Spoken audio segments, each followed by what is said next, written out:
my song and the anthem of my life. I will spend my days, I'll spend my days in your presence, Lord.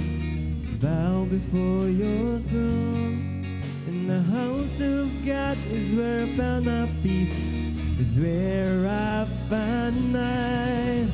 Oh, my Savior, one day, Lord, I will live in your courts. You find me, and worship at your feet. Hide me now in the shadow of your wings, where I will be, where I will be.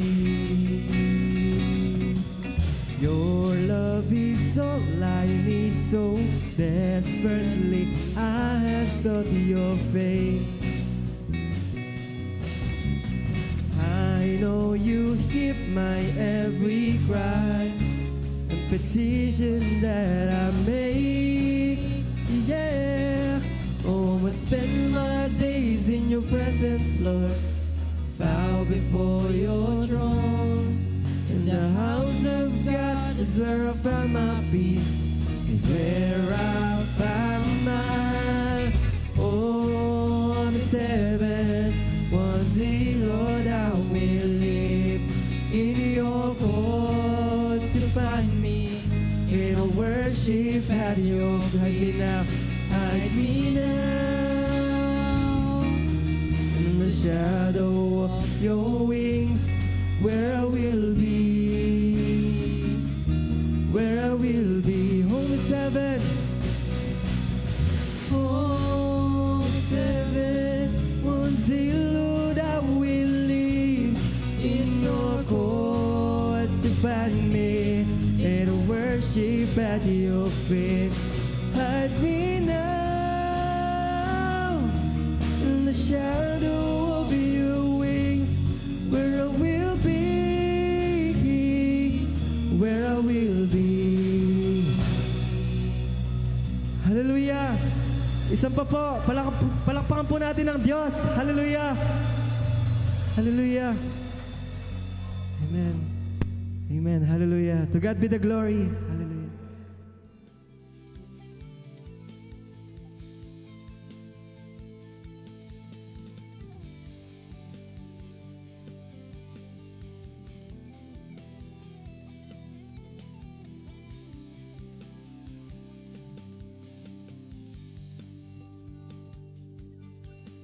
Praise the Lord.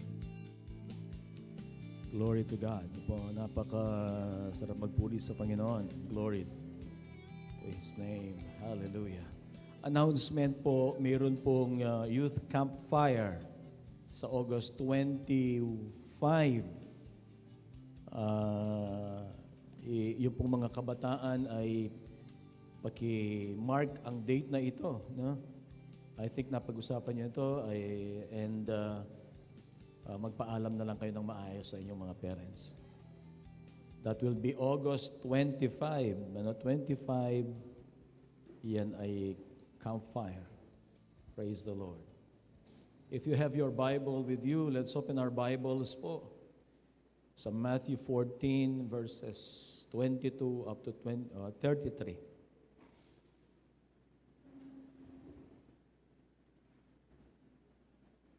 Matthew 14, verses 22 up to 33. Ikitso na po. Matthew 14, 22 to 33. Ito pong sinasabi ng salita ng Diyos. Magbabasa po ako sa New International Version. Matthew 14, 22 to 33. Immediately, Jesus made the disciples get into the boat and go on ahead of him to the other side while he dismissed the crowd. After he had dismissed them, he went up on the mountainside by himself to pray. Later that night, he was there alone, and the boat was already a considerable distance from land, buffeted by the waves because the wind was against it. Shortly before dawn, Jesus went out to them, walking on the lake.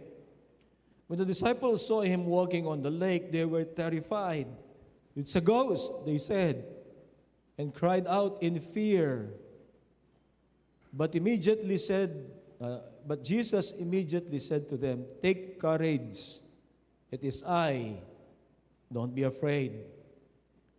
"Lord, if it is you," Peter replied, "tell me to come to you on the water." "Come," he said. Then Peter got down out of the boat, walked on the water, and came toward Jesus. But when he saw the wind, he was afraid and beginning to sink, cried out, "Lord, save me." Immediately, Jesus reached out his hand and caught him. "You of little faith," he said, "why did you doubt?" And when they climbed into the boat, the wind died down. Then those who were in the boat worshipped him, saying, "Truly, you are the Son of God." Tayo po'y manalangin, nagpapasalamat kami, Panginoon, sa pagkakataon pong ito na kami po ay pwedeng sumamba at magpuri. Makasama namin ang aming mga kapatid sa pagsamba. Salamat sa mga pagkakataong ganito, Panginoon, na kami po ay mapapalakas ng iyong presensya, na kami, O Diyos, ay mariremind, Panginoon, sa inyong mga salita. Inihiling namin, O Diyos, na maging bukas ang aming mga puso at ang aming mga kaisipan upang tanggapin, O Diyos, ang iyong mga salita as they are, the Word of God. Panginoon, higit pa sa ini-expect, Panginoon, ng iyong mga anak, ikaw po ang magkaloob, O Diyos. Magpagaling ka sa mga mayroong karamdaman. Ikaw ang magbigay ng solusyon sa kanila pong mga problema. Panginoon, dalangin namin, maranasan namin, O Diyos, ang bawat isa sa amin, ang kapangyarihan ng banal na Espiritu, ang iyong presensya, Panginoon, yung pagkilos, ang paghihipo mo sa aming mga puso, Panginoon. In the name of Jesus Christ. And we pray that we will experience the reality of your presence, that you are alive, that you are in our midst, Lord God, today. We honor you, Lord. We thank you. This is what we pray in Jesus' name. Amen. What is your greatest fear? Meron ba? O tayong lahat ay matatapang? How do we deal with that? How do we deal with our fears? Will the fear just vanish sa ating mga puso? Maalis lang ba, basta-basta lamang ba na yan ay mawawala at maaalis? Ang daming tanong, ano po? What triggers fear in our hearts? Marahil kapag tayo ay nasa danger. Marahil kapag tayo po ay meron tayong na-foresee na pain in our lives, or when we see a threat to our lives, threat to our children, threat to our loved ones. There is fear. Sometimes our fear is not just for ourselves, as I have said. Marahil yan po ay para sa ating mga mahal sa buhay, para sa ating mga magulang, para sa ating mga anak. Sigurado po tayo ay makakaharap sa mga circumstances na tayo po ay makakaranas ng fear, ng takot. But we should not live in constant fear. We can, by the grace of the Lord, we can conquer life's fears. Hindi po sa pamagitan ng ating mga lakas, hindi sa pamagitan ng ating mga kakayahan, kundi sa pamagitan ng ating Panginoong Jesucristo. Ang sabi po, I can do all things through Him who gives me strength. Si Peter, sa ating pong text, together with the disciples, were in great trouble. Ano po? Dahil napansin nila na ito ay sa kanila, yung experience nilang ito. Kasi parang kung ngayon lang sila nakakita ng tao na naglalakad. At hindi nila alam na si Jesus yun. At sabi po ng Biblia, they were terrified. Parang iniisip ko naman po, yung word na terrified, parang mas matindi siya kaysa word na fear lang. And because they were terrified, ang sabi po ng Bible, they cried out in fear. But take note po, these are the disciples. These are Christians. They believe in Jesus Christ and they have just ministered to people. Pagkatapos po, ay bago po ang ano natin yan, ang text natin yan, galing po sila sa ministry. The Lord Jesus, together with His disciples, fed 5,000 people. Imagine that, yung pong pagkilos ng Diyos, makita nila with their own eyes, the majesty, the power, and the glory of the Lord, feeding 5,000 people. And here they are in the midst of the lake, terrified. My point is, hindi po natin masasabi that I am my Christian. We are Christians at hindi na tayo makakaranas ng mga sirkumstansya na maglalagay ng takot sa ating mga puso. Because the disciples and Peter, they were terrified. Ano po? Hanggat nalaman nila, si Jesus pala yun. Ano po? Si Jesus pala yun. But the Lord is always there. The Lord will always be there. Kaya nga po ang pangalan niya ay Jehovah Shammah. The Lord is there. The Lord will always be there for us to save the day. In this case, for the disciples and for Peter. And the Lord Jesus will always be there for us to save us in circumstances na nagbibigay po ng takot sa atin. Ang mensahe po, ang pamagat ay conquering life's fears. Whatever fear po yan. Fear po yan para sa halimbawa, natatakot tayong magkaroon ng malubhang karamdaman. Sino ba hindi natatakot na magkaroon ng malubhang karamdaman? Sa Pilipinas po, kahit marami kang ipon, kahit marami kang pera, kapag dinapuan ka ng matinding karamdaman, maubos yan. Doon sa kagaya po natin hindi kagaya sa Amerika, hindi kagaya sa Canada, mayroon po silang mga pang-hospital. Mayroon silang magandang health care. Kuminsan tayo natatakot doon.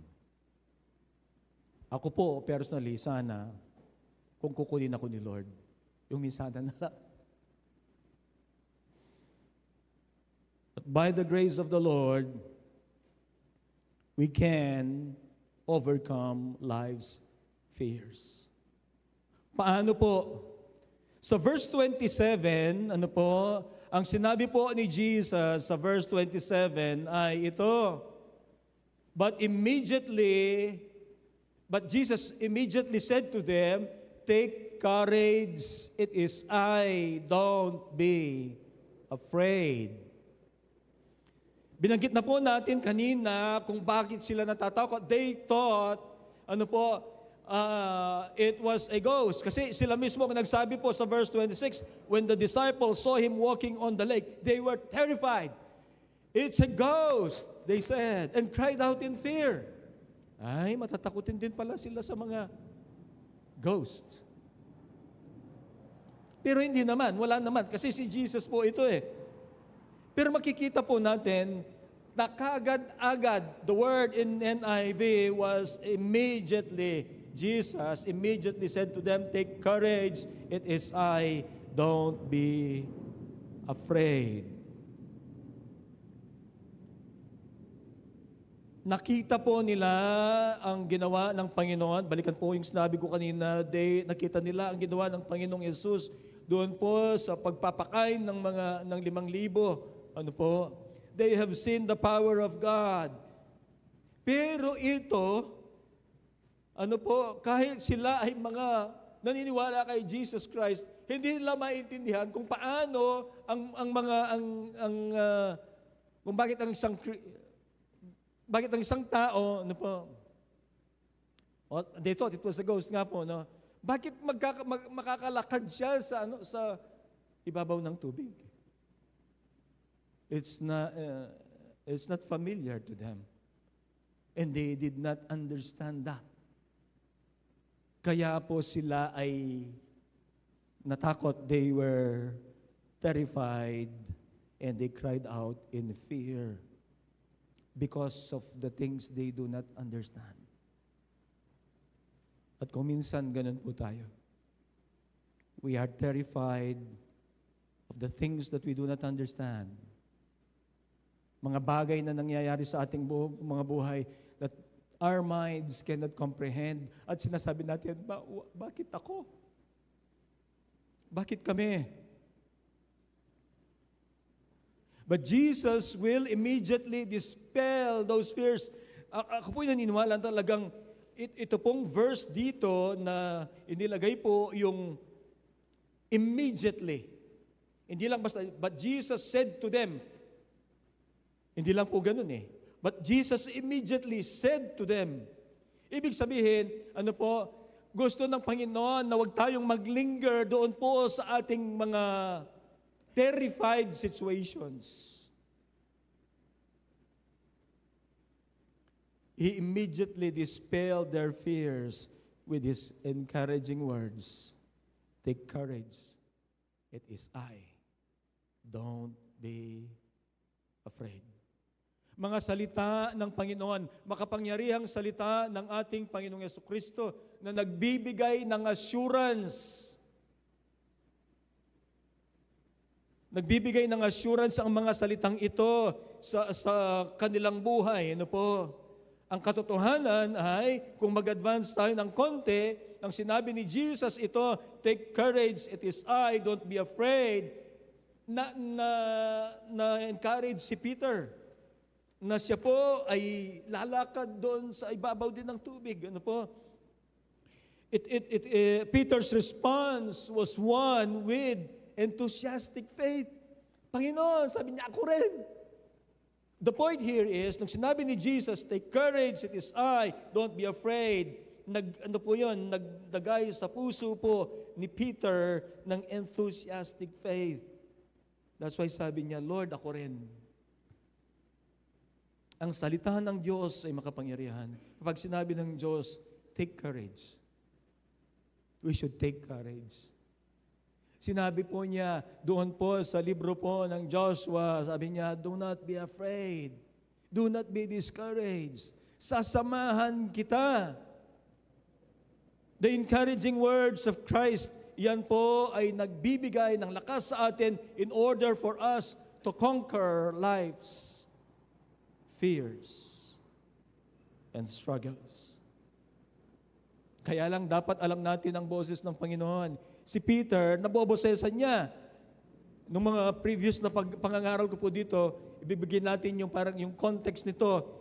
Naglalakad po si Jesus Christ dyan. Hindi po, gabi po yan, madaling araw. Ay, hindi gabi, madaling araw. Ano po?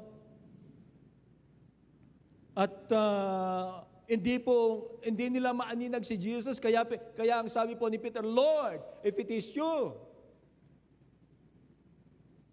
Ang sinabi ni Jesus, come. Rinig niya ang boses ng Panginoon. Alam niya, si Jesus yon, maglalakad din ako sa tubig. Ang sabi po ng John chapter 10, verse 27, my sheep listen to my voice. They know the voice of their master. He knows the voice of Christ.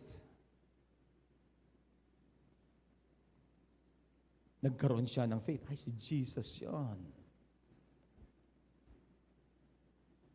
The encouraging words of Christ ang nagbibigay sa atin ng lakas to conquer our life's fears.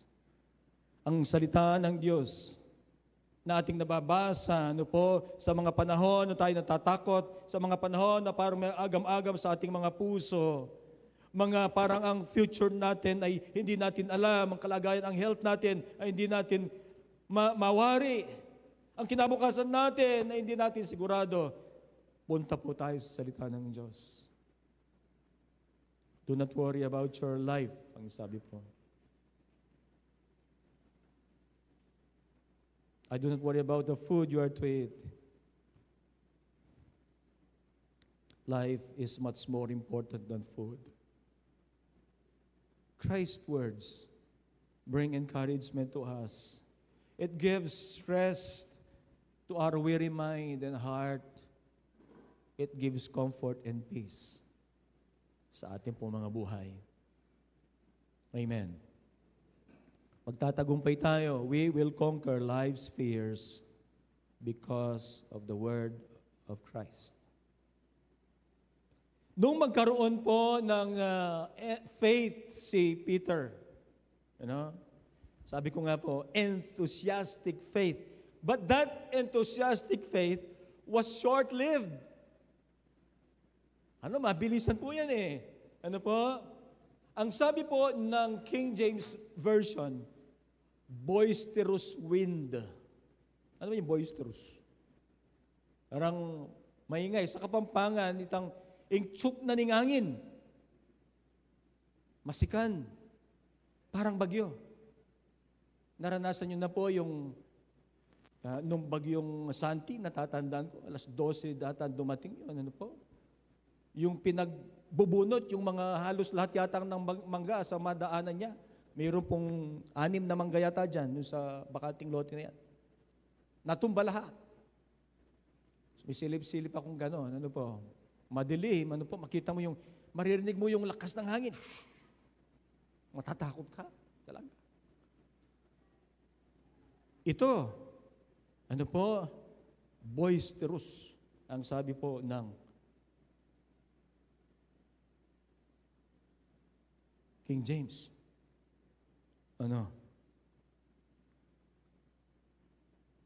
Nang marinig niya ito, at ang gamit po kasi ng NIV ay, when he saw the wind. When he saw the wind. Ramdam niya. Ang sabi ng salita ng Panginoon, natakot na naman siya. Mayroon siyang enthusiastic faith, pero ngayon, when he was walking now on the water, verse 29, come, he said. Then Peter got down out of the boat, walked on the water, and came toward Jesus. But when he saw the wind, he was afraid. Hindi ba't napagtagumpayan na niya they were terrified kanina? And they cried out out in fear. They cried out in fear. Napagtagumpayan niya kasi narinig niya ang boses ni Jesus Christ. And sabi niya, Lord, kung ikaw yan, hayaan mo na maglakad ako. Sabi ng Panginoon, halika. But when he saw the wind, he was afraid. And beginning to sink, cried out, Lord, save me. Lord, help me. Nung maramdaman po niya yung lakas ng hangin, na naig muli yung kanyang takot sa kanyang puso.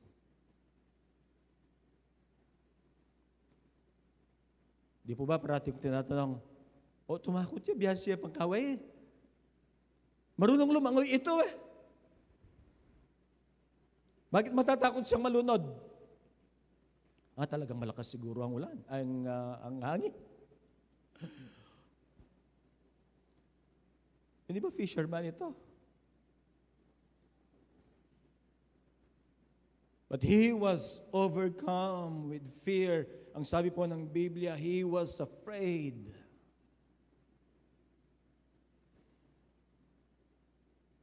And he was even more afraid when he began to sink.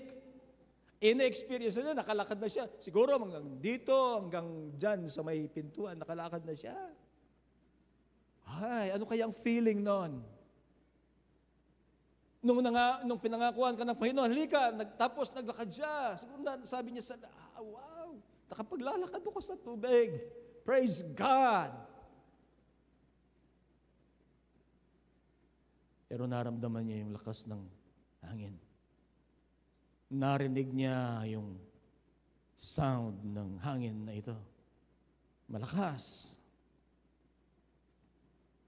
And yung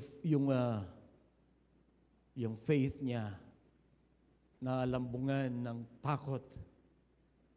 And he began to sink. But in fear, he called out to Jesus. Ang sabi po niya, Lord, save me. Lord, help me. Lord, save me.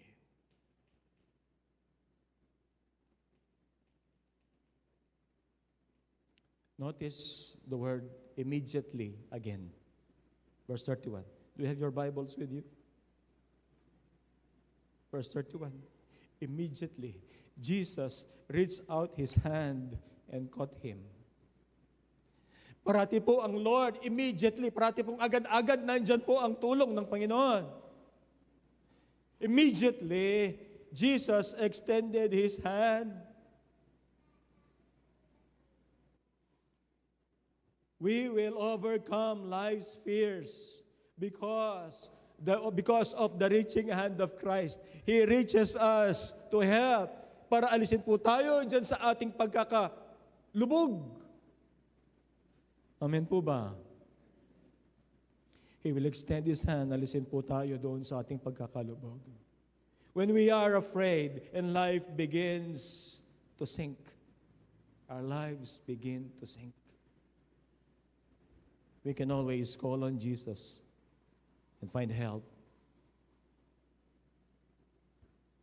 Ang sabi po sa Hebrews, tayo ay lumapit sa trono ng mahabaging Diyos sapagkat doon masusumpungan natin ang biyaya at tulong na nanggagaling sa Kanya.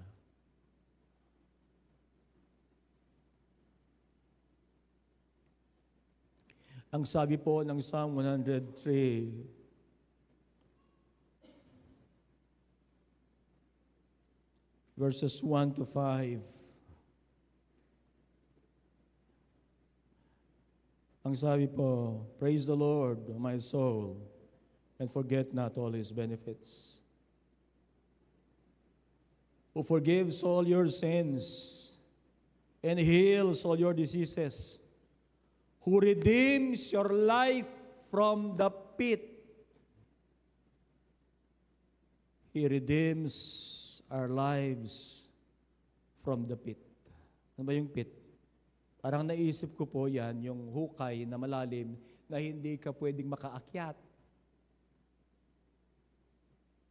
O kaya naisip ko parang kumunoy, na parang habang ikaw ay nagkukumahog na makaalis dyan, ikaw ay lalong lumulubog. Parang ganun lang po yung imagination ko do. Pero maliwanag ang salita ng Panginoon. Sabi niya, who redeems your life from the pit. Sino ang magliligtas sa atin dun sa kalagayan na nandun po tayo? We are helpless, nandun sa hukay. Ang sabi ng salita ng Panginoon, He redeems your life from the pit. Peter was sinking. He began to sink.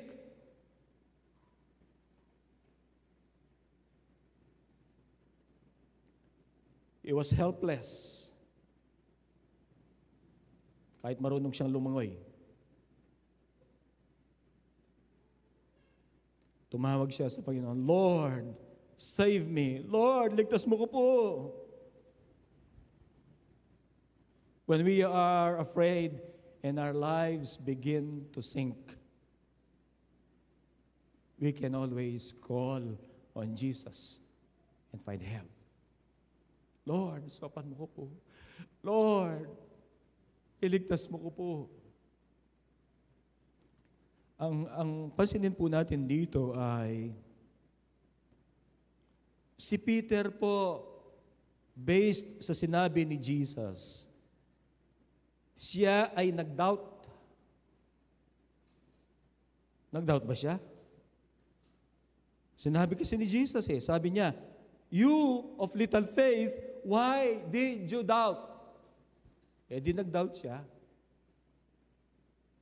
Pero ang Panginoon ba, nung tumawag si Peter, kasi nag-doubt siya. Sinabi ba niya, "Ay, bahala ka Ken, mag-doubt ka kasi." Hindi ba't nauna po ang tulong ng Panginoon? Immediately, Jesus reached out His hand and caught him. Niligtas muna niya.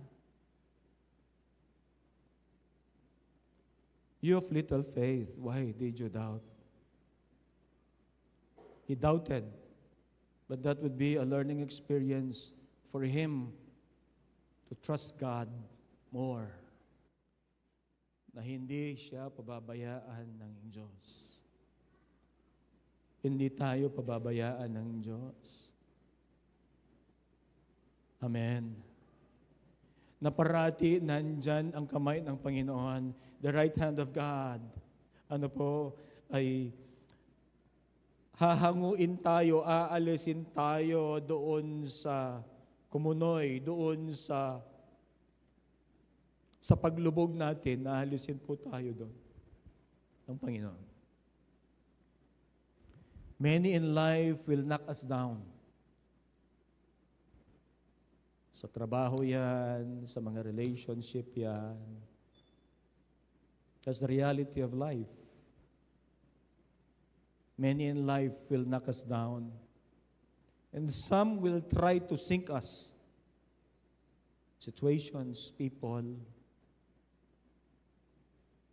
But Jesus will always be there to rescue. Amen. If we call on Him. Importante, tatawag tayo sa Lord, iligtas mo ko po. Sopan mo ko po. He will help us. He will extend His reaching hand to help us. He will always reach us with His powerful hand, and we are safe in His hands. Di po ba tinatanong ko minsan, paano sila nakabalik? Paano sila nakabalik doon? Hindi kaya naglakad silang parehas, pabalik doon po sa boat. Kasi sabi po ng Biblia, and when they climbed into the boat, nakabalik sila. Palagay niyo, binuhat na Jesus si Peter? Binuhat kaya niya? Papunta doon sa boat? Palagay ko po, hindi. Palagay ko, naglakad silang parehas. Nagbalik doon sa boat. Kaya si Peter lang, siya lang yung nakalakad, maliban kay Jesus. Nakalakad sa ibabaw ng tubig. The Lord Jesus will always reach us with His powerful hand to help us. Paano natin makonquer yung life's fears natin? Kasi makita mo dito, puro sila, nagulumihan na, natakot. Makita po natin, we conquer life's fears through the Lordship of Christ. Sa verses 32 and 33, and when they climbed into the boat, the wind died down. Then those who were in the boat worshipped Him, saying, truly, you are the Son of God. Mamamangha ka talaga, no? Biruin mo. The day, bago ito, maghapon silang nagministeryo at nakita nila na kanilang dalawang mata ang pagpapakain ni Jesus Christ sa 5,000 na lalaki lang ang mga yon. O sabihin mo nang mayroong kasamang asawa, o kaya, o sabihin natin, minimum yan, siguro mga 10,000. Kasi sabi, 5,000 men. kabahagi sila doon. Galak sila, nagagalak, bagamat pagod sila, nagagalak sila doon sa nakita nilang yon. Pagkatapos, sunod, yung pinauna na ni Jesus sila, pagkatapos, nung madaling araw na yon, ay nakita nila, naglakad si Jesus Christ. Naglalakad doon. Noong panhik niya doon sa boat, the wind died down. Ito pong wind na ito, which caused Peter to fear, it died down. And those in the boat worshiped him. Verse 33. They were in awe, and they were amazed at Christ. Meron din silang experience, hindi ko alam kung nauna ba yun o nauna ito. Natatandaan po ninyo when Jesus was sleeping, doon po sa ilalim ng bangka.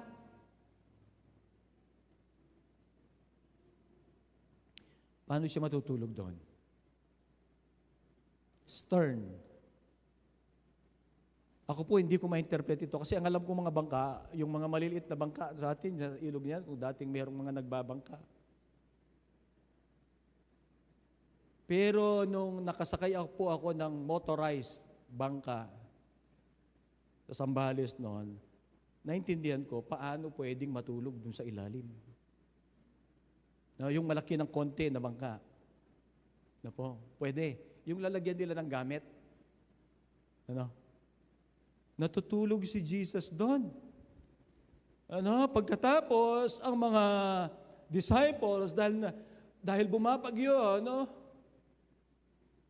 ginising nila si Jesus Christ. Ang sabi nila, Lord, don't you care if we drown? Wala ka bang pakialam sa amin, Panginoon? Malulunod kami. Si Jesus, di po ba? Tumayo siya, pinahinto niya yung bagyo. Namangha sila. Tapos, ito na naman. They were in awe and were amazed. And this brought them to the right kind of fear. What is that fear? The fear of God.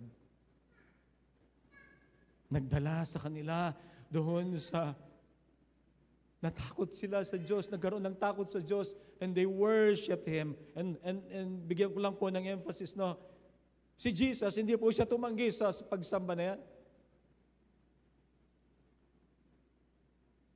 Because He was God. Hindi niya sinabi, nakagaya ni Paul, ay, huwag kayong sasamba sa akin. Hindi sinabi ni Jesus Christ na kagaya ng ginawa ni Peter, huwag kayong sasamba sa akin. Hindi sinabi ni Jesus Christ na kagaya ng sinabi ng angel sa Revelation, when John was about to worship Him, sabi niya, huwag kang sasamba sa akin. Si Jesus tinanggap niya. Now, if Jesus is not God, and He receives worship, what kind of person He is?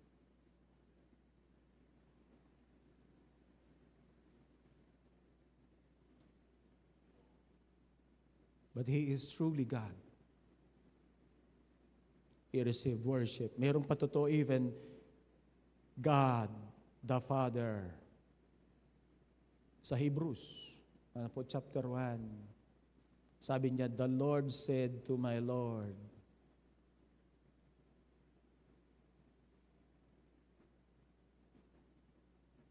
the Lordship of Jesus Christ. Nagdala sa mga disciples ang pagkakataong ito upang sila ay magkaroon ng paggalang, pagrespeto, at yung reverent fear. The fear of God in their hearts. And they worshiped Him, honoring and showing respect and reverence for Christ. Hindi pwedeng magtagal ang takot sa puso ng tao pag nandyan si Jesus. Amen. Fear vanishes in the lordship of Christ. Nature obeys. Sabi ni Jesus, into. Doon sa story, hindi po dito, no? Sabi niya doon sa isang story na mayroong bagyo. Into, uminto. Dito, pagkapanhik po nila doon sa bangka ay uminto. Nature obeys and behaves at the command of Jesus Christ. Magbe-behave yan. The growling wind na si Peter po ay sinabi natin kanina na natakot. Ngayon, wala na. Kailangan din mag-die down ang fear ni Peter.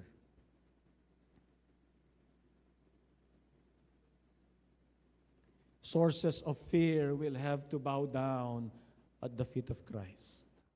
Mahalaga ang acknowledgement natin ng Lordship ni Jesus. Amen. The disciples believed. Sabi nila, truly, you are the Son of God. Sunod-sunod yung mga karanasan nila sa Panginoon. Hallelujah. Ang sabi po ni Jesus kay Thomas, Thomas, naniniwala ka dahil nakita mo? Mas mapalad yung mga hindi nakakita, pero naniniwala. Nababasa natin, ano po?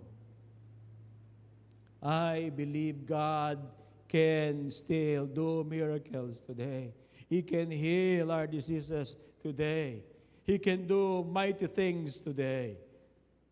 Let us believe and let us declare together with these disciples, truly, you are the Son of God. Amen. We don't have to fear. Amen.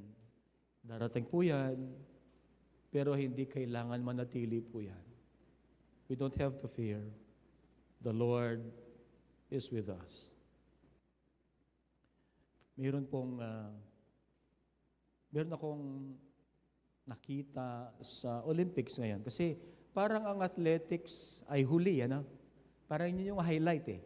Yung 100-meter dash, 200 hurdles, 400 hurdles, 400 flat. I have seen a Christian. Doon sa mga athletes po, ang mamamangha ka no, sa mga atleta, mayroong atleta doon, nagbo-volunteer siya, sa isang parang hospital, and she's a graduate of Harvard. Nagtitraining siya ng 3 to 6 hours. And I think she won 200. Pero hindi po yun ang gusto kong bigyan ng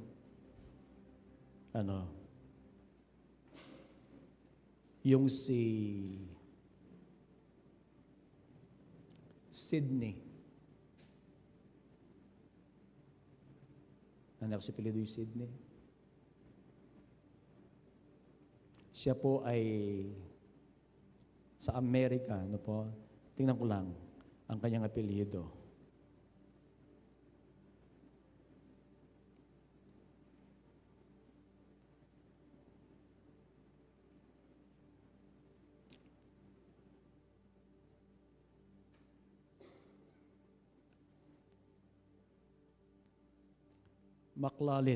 McLaughlin. Cindy McLaughlin.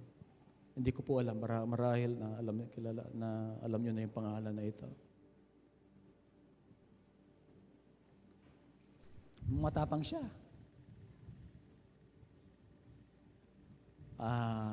Kung hindi 5-6 na beses po niyang binrake ang record doon po sa 400 meters hurdles, she has broken the record recently.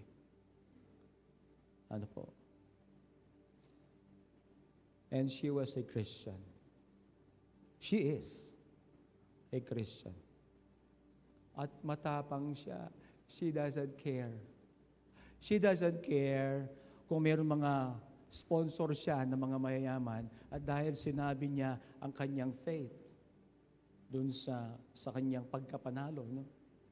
She attributed yung kanyang panalo kay God at sinabi niya ang kanyang faith. At dahil doon ay nandun parati yung ika-cancel siya. But she wasn't afraid of being canceled.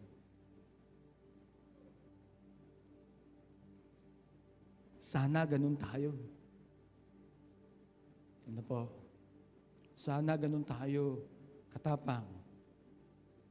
Ano po? We don't have to fear because the Lord is with us. Hindi man siya natatakot. Mawala yung mga sponsors. Sabi niya, kung mayroong mawawala, kung gusto ng Panginoon, na ibabalik o magdagdag o mayroong mga iba na mag-sponsor. He can do that. We don't have to fear. The Lord is with us. Kasi Lord siya. He is our Lord. Meron pong isang awitin ng pamagat po. Ganito po ang ano niya. Usually sa Sunday school po. Magandang mga awitin sa Sunday school eh. Ang sabi po ay, with Christ in my vessel, I can smile at the storm. Smile at the storm. Smile at the storm. With Christ in my vessel, I can smile at the storm until He takes me home. With Christ in my vessel, I can smile at the storm. We don't have to fear if we have Jesus.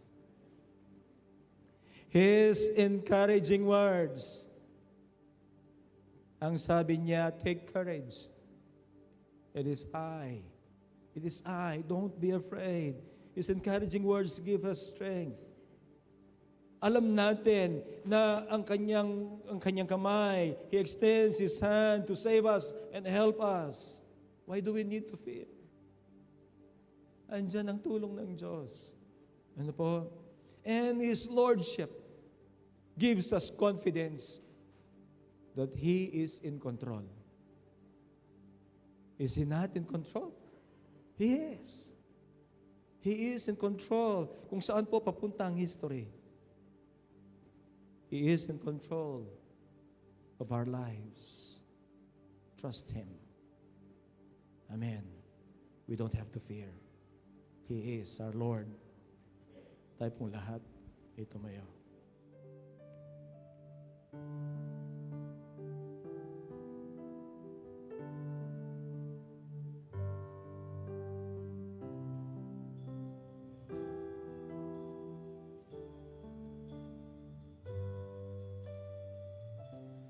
You unravel me with the melody.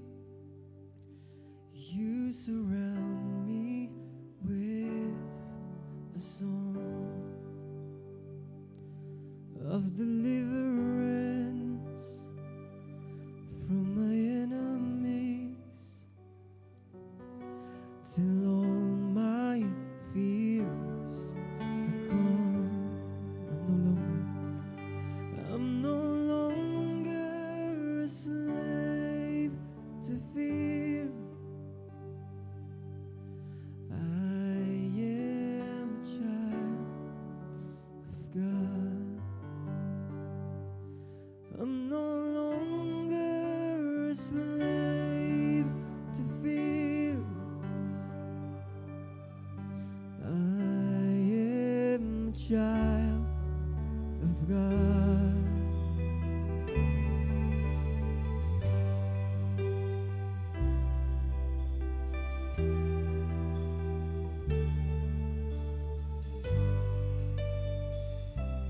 From my mother's womb, you have chosen me. Love has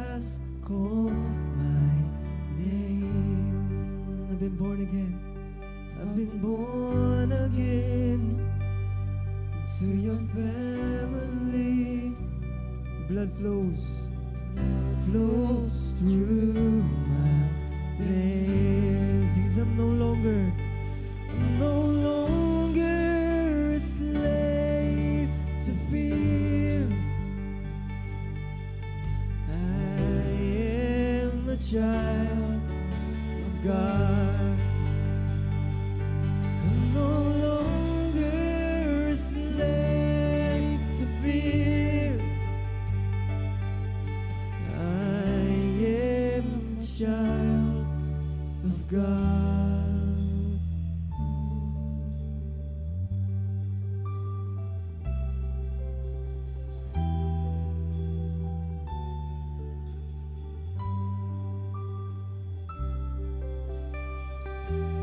I am surrounded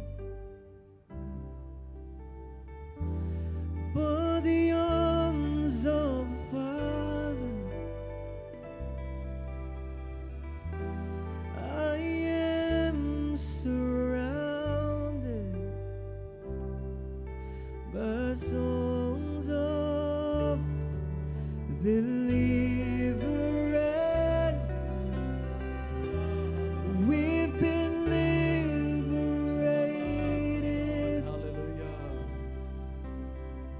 Salamat po. from our bondage. Salamat po, Diyos. Purihin ka. We're the sons and the daughters.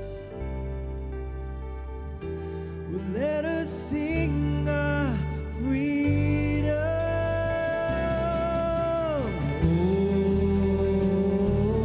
Hallelujah. Oh, Hallelujah. Purihin ka.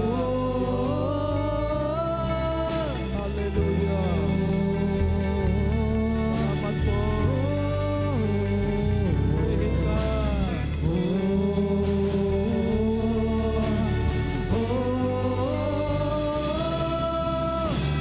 You split the sea so I can walk right through it.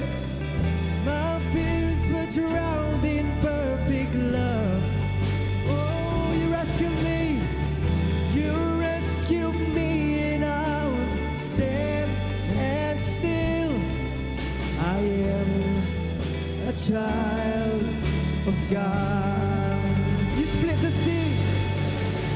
You split the sea so I can walk right through it.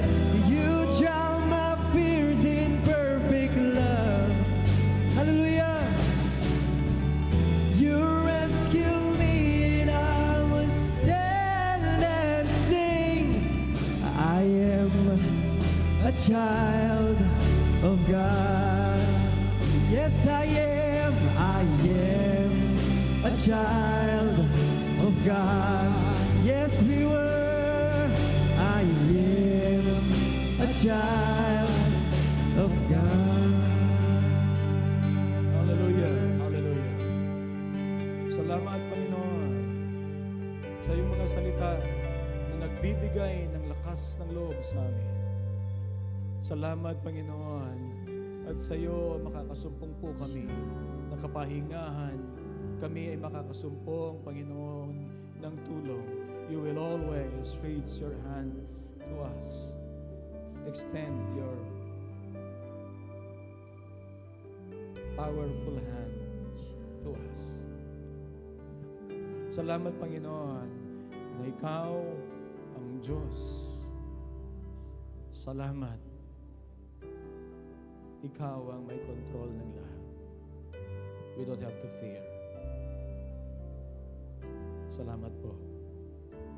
We can always come in your presence and experience the joy and comfort and peace, encouragement, rest. Salamat po. Salamat po, Panginoon. Hiling ko po para sa aking mga kapatid, Panginoon, na maranasan po nila ito. Give them rest. Encourage them, Lord God, through your word. Give them success. Give them comfort. Give them peace that only you can give. Hallelujah. Hallelujah. Lord, we honor you. We thank you. Salamat po, Panginoon. Ang iyong mga anak o Diyos na naririto, pagpalain mo sila, maranasan ang biyaya ng Panginoong Jesucristo, ang pag-ibig ng Ama, ang pakikiisa ng banal na Espiritu. Amen. Amen. Amen. God bless everyone. Praise the Lord.